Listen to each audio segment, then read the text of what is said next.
श्राप लगा था कि जो कोई भी वो चने खाएगा वो निर्धन हो जाएगा। इसलिए सुदामा जी जानते थे कि अगर ये चना कन्हैया ने खा लिए तो कन्हैया गरीब हो जाएगा। इसलिए सुदामा ने वो चुपचाप चने चब लिए। दोनों बालक आज परीक्षित जी लकड़ियां लेकर के घर आए। कुछ ही समय में दोनों बालकों ने महाराज शिक्षा पूरी की है। सुदामा अपने धाम को चले गए, भगवान द्वारका के राजा बन गए। महाराज इधर सुदामा ने सुशीला के साथ विवाह किया और विवाह करने के बाद में सुदामा जी का वैवाहिक जीवन कुछ दिन ठीक ठाक कटा। दिन ब सुदामा जी के ऊपर गरीबी आने लगी, भिक्षा मांगने लगे, द्वार द्वार जाकर के दाता दाता चिल्लाने लगे।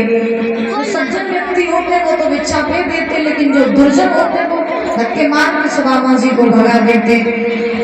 कुछ समय महाराज ऐसे ही बीतता रहा। एक दिन सुशीला ने सुदामा जी से पूछा, सुदामा जी आप के ऊपर इतनी गरीबी है और आप इतनी कष्ट में, इतने दुखों में कृष्ण का नाम लेना नहीं छोड़ते हैं, ये आप कृष्ण आपके कौन है? कृष्ण आपके कौन है? आप कृष्ण का नाम लेना क्यों नहीं छोड़ते हो? तो सुदामा जी ने सारा दृष्टांत बताया है। भद्रे कन्हैया और मैं बचपन के सखा हैं, हम साथ साथ खेले, साथ साथ बड़े हुए, एक पाठशाला में पढ़े, तो कन्हैया मेरे बचपन के सखा हैं। सुशीला ने कहा वो है कहाँ? तो सुदामा जी ने कहा अब तो कन्हैया वो जो है वो द्वारका का राजा बन चुका है। तो जब ये बात कही तो उसी समय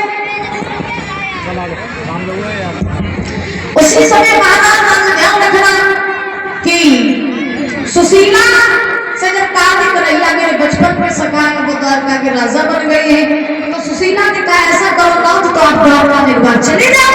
सुदामा ने कहा कैसी बातें कर रही हो, जहाँ बड़ा राजा मुझे याद रखेगा, मेरे जैसे ब्राह्मण तो उसे दिन में 1000 मिलते होंगे, मैं